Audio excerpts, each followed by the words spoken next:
Perfeito, muito bom mesmo. Dani, seria bem bacana a gente poder reforçar aqui, né, tudo que o serviço hoje, né, aí do programa de saúde mental, qual o Sindicommerce já está nessa linha de frente, implementando junto às empresas, já corrobora com tudo isso, né, uma série de recursos, né, disponibilizados, da mesma parte do próprio acompanhamento, monitoramento, gestão de afastamentos, né, então é bem importante a gente poder trazer para as empresas que já aderiram, né, que já estão aí implementadas e as próximas, né, que estão aí por vir, o quanto que isso já respalda todas essas responsabilidades que são necessárias a partir, né, de agora. Eu digo agora porque a gente está falando de maio, né, fiscalização, especialmente da ANR, mas a gente está falando disso há muito tempo, né, que as coisas estão se apertando cada vez mais para as empresas e deixar para a última hora ou para olhar isso mais adiante, vai ser um gargalo muito grande que as empresas estão,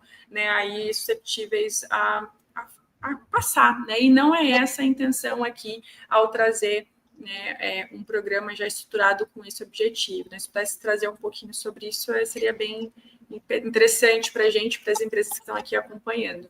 Sim. Ô, Pri, uma coisa que eu acho importante falar, que além disso do PGR que a gente colocou, né, que é o programa todo, a gente tem a questão das consultas. Então, na prática, o que a gente vê é uma dificuldade das pessoas terem acesso a psicólogo e psiquiatra, né, no país, numa forma como toda a população geral. Então, eu acho que a facilidade do projeto, das pessoas terem acesso, livre acesso, isso, assim, é um privilégio, né, para as empresas e para o funcionário, porque a empresa você faz um atendimento, às vezes, online, o funcionário não precisa não tá de atestado, não precisa estar em casa, não precisa faltar, enfim, ele consegue se conectar da onde ele está. Fora a questão da pessoa, a gente vê na prática, né? Às vezes a pessoa precisa fazer terapia, se ela não tem um convênio, ela acaba não fazendo, porque tem que pagar, enfim, é caro, a pessoa não tem condições de investir nisso.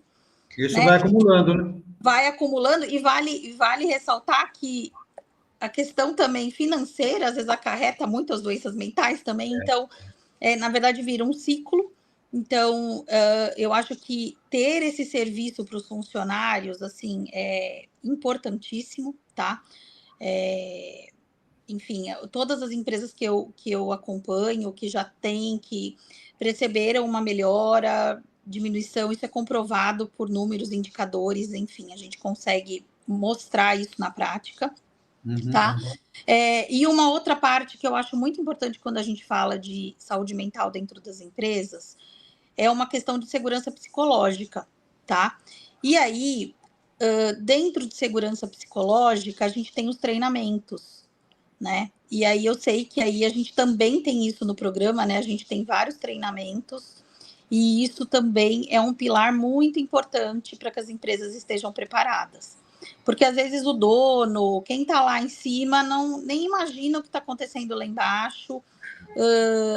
E o gestor, às vezes, não está preparado, a gente sabe muito disso na questão de assédio, de pressão, enfim, na organização do trabalho mesmo, que eu falei lá no começo. Então, assim, é muito importante essa questão dos treinamentos, de treinar as equipes, treinar a gestão, para que todos se sintam seguros no ambiente de trabalho, né? Às vezes é o olhar de empatia, como desenvolver isso, né? Para as pessoas estarem abertas, para diminuir o estigma das pessoas que têm as doenças mentais também, que a gente vê que na prática os funcionários que apresentam atestados às vezes acabam sendo mal interpretados pelos colegas ou até pelo próprio gestor, enfim. Então, esses treinamentos, toda essa base que a gente tem no programa da Digital vai ajudar muito nesse sentido também, tá? Daí eu não estou falando, né, só da NR e tal, daquela questão ali específica da norma, mas o doutor Giovanni pode falar isso com mais propriedade até, são casos que depois, futuramente, tudo isso vira processo trabalhista, isso vira passivo. Um prejuízo, um passivo, vira um prejuízo para a empresa. Então, todo esse suporte que a Digital vai dar nesse programa, eu tenho certeza que vai diminuir esse tipo de passivo e E aí vou falar uma palavra aqui que para o empresário às vezes não faz muito sentido, mas pessoas felizes trabalham muito melhor, entregam muito melhor e as coisas ficam muito mais fáceis. Então, eu acho que é isso, o principal ponto. Ô Dani, a gente ouve muita crítica de algumas empresas dizendo, vocês estão preocupados vocês deviam estar preocupados com a empresa, estão preocupados com o trabalhador? Óbvio, exatamente daquilo que eu acabei de mencionar, né? De que a gente tem que olhar tudo, para todo lado, Exato, né? Exato. E outra coisa, mas vocês estão achando que todo mundo é de cristal? Não, o que a gente sabe, né? A gente não está achando nada, o que a gente sabe é que ninguém está livre disso, ninguém está livre de depressão. Exato. Até os próprios gestores, né, Giovanni? Que às vezes acontece, né? A gestão do cara que segura. Eu sou da área jurídica, né, da área criminal, há muitos anos. Uma vez, eu tive um professor chamado Manuel Pedro Pimentel. Ele, hoje é nome de presídio, presídio Manuel Pedro Pimentel. Um dia eu falei para ele, professor, que absurdo, né? Reduzir a pena para crime passional, o camarada matou e o crime passional não tinha por que reduzir a pena. Ele diz, é porque você nunca passou por isso. Né? É porque, eu vou te dizer uma coisa, falou para mim, nunca aponte o seu dedo para um autor de crime passional ou para um autor de crime culposo, porque um dia pode acontecer com você. Né? Então, isso foi uma lição de vida para mim, porque a gente não pode, os colegas já ficam de cara virada para o rapaz ou para a moça acometida com problema, uma dificuldade emocional qualquer. Quem aponta o dedo não sabe que amanhã pode ser ele. Sim. Né? Amanhã, ninguém está livre desse tipo de... Porque a depressão, eu já tive depressão, uma fase da minha vida, com 36 anos, que eu acho que é a idade mais ou menos que pega, né, Dona? E é péssimo, é horroroso, é uma fase horrorosa da vida da gente, né? Que se a gente não tiver um apoio para superar, as consequências são impensáveis. Sim, são enormes e esse apoio ele é fundamental em todas as frentes, né? Na área corporativa, apoio, né, da própria rede de apoio, família, amigos, né? Então são várias questões que acabam estando envolvidas ali, né? É uma fase bem difícil mesmo. É preciso que a sociedade, não apenas que as famílias, que a sociedade, que os clubes, que as empresas pensem de uma forma proativa, como é que eu vou fazer para colaborar com essa pessoa, né? As pessoas acometidas dessas dificuldades precisam de apoio. Sim, exato. A gente tem algumas perguntas aqui bem interessantes, Dani, eu vou ler aqui para vocês. Da Mara. A Mara perguntou aqui, né? Bom dia a todos. A NR1 é algo obrigatório para todas as empresas, independente do ramo? Pri, vamos lá. Se a empresa ela precisar de PGR, né? A gente vai precisar cumprir todas essas exigências. Aí a gente tem que ver se a empresa se enquadra na exigência. Se enquadrar, a gente vai ter que cumprir essa... Isso, todas as empresas do Brasil como um todo, independente do segmento, elas têm aí diversas diretrizes, né, para cumprimento. Isso. E essa atualização, ela se aplica para todas elas. Para todas, okay? Desde que ela precise de PGR, ela se aplica, tá? Não há nenhum segmento econômico desobrigado, não. Todos estão obrigados. Exato. Exatamente, é bem importante a gente frisar, né, porque engloba, de fato, ali todas as empresas. Tem uma outra pergunta aqui interessante, né, do Denis. Esse grupo de fiscalização é contratado pela empresa? A fiscalização, ela é governo, né, Dani? Não sei se é exatamente isso que ele está querendo saber, mas auditores fiscais é que vão fazer essa fiscalização, né? Não é nada que vai vir. A empresa ela pode chegar um dia e ela ser surpreendida por uma fiscalização. Isso. Logo, não é ela que vai escolher, né, ali quem vai fazer essa fiscalização, essa auditoria, né? Mas vale lembrar também, Priscila, que assim, né, o que eu enxergo, aí o doutor Giovanni pode até me ajudar dessa parte legal, que, por exemplo, se você tem um processo trabalhista e se você não entregar uma comprovação de que você olhou para isso, também possa ter algum tipo de penalização, né? Independente de ter uma fiscalização ativa ali, acho que tem as duas coisas, né? Sim, com certeza. Se o assunto aparece só na justiça, numa discussão de um problema trabalhista, aparece na justiça, o juiz requisita. O juiz Sim. requisita que a fiscalização apareça na empresa, que a fiscalização baixe na empresa. Requisita, não pede, não. Determina. Né? Sim. Então, isso pode acontecer, pode aparecer por denúncia anônima, pode aparecer por denúncia no Ministério do Trabalho, no Ministério Público do Trabalho, pode aparecer, como a gente está tendo agora umas dezenas. Estamos fazendo defesa de diversas perante o Ministério Público do Trabalho. O Ministério Público do Trabalho, que até 10 anos não tinha grande expressão, hoje está super aparelhado e super ativo. O Ministério do Trabalho está tendo uma atividade muito importante de defesa dos trabalhadores nesse ponto, e é notável isso, como eles conseguiram, em pouco tempo, se estruturar para ter presença nacional. Né? Aí. Então, a fiscalização pelo Ministério Público do Trabalho, pelo Ministério Público, pelos auditores fiscais, né, do Ministério do Trabalho, das delegacias do trabalho do país, do Brasil todo, essa fiscalização é intensa e contínua. Tem mais uma pergunta aqui, que, pessoal, caso tenha mais perguntas, podem utilizar aqui o chat, a gente está caminhando para o final já, tá? Mas fiquem à vontade aí, caso tenha alguma outra questão. A Carmen Lúcia, ela enviou aqui para a gente, já iniciamos esse processo da empresa, uma questão, podemos utilizar o serviço de psiquiatria ou tem custo extra? Carmen, hoje o programa, né, ali que a gente está trazendo, né, que está linkado com a assistência do Sindicomes, ele é completo, tá? Então, ele agrega todos os serviços, né, referentes aí àquelas legislação traz, né? Então, psiquiatria é um deles, psicologia, nutrição, né? Outras áreas de desenvolvimento humano, pronto atendimento clínico, orientação, né? Então, tem muita coisa que o programa ele inclui, né? Ali ele já contempla tudo isso, né? Não é desmembrado, por exemplo, os recursos, né? Até para ter essa identificação de que ele, de fato, contempla tudo que é necessário e que está sendo preconizado hoje pela legislação, ok? Pessoal, mais alguma pergunta, alguma questão? Esperamos que, né, tenhamos conseguido, né, esclarecer mais para vocês essas informações. A gente vai falar muito sobre isso ainda, uma live de várias outras que nós vamos promover aqui na Digital Medicina, para que cada vez mais esse tema seja aí trazido com prioridade, né, prioridade estratégica, né, para as empresas.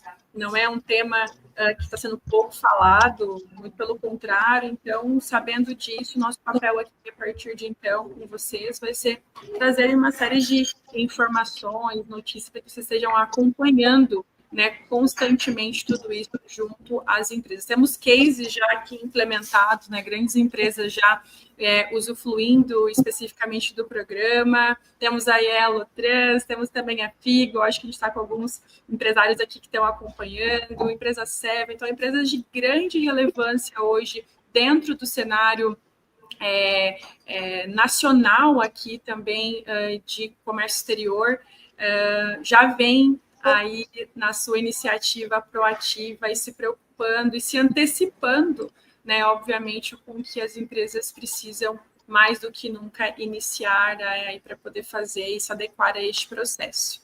Certo? Eu quero agradecer aí doutora Giovanni, doutora Daniele, muito obrigada. Eu quero agradecer a vocês, agradecer a Sinara aí pela referência elogiosa, Sinara Martins Vaz, e dizer que a gente, não sei se a gente está encerrando já, como é que é?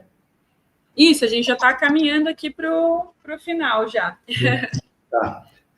Enfim, estivemos à disposição, e lá no Sindicomes, continuamos à disposição de vocês, das empresas todas e de eventuais interessados, para esses esclarecimentos. Né? Ninguém tem medo da verdade.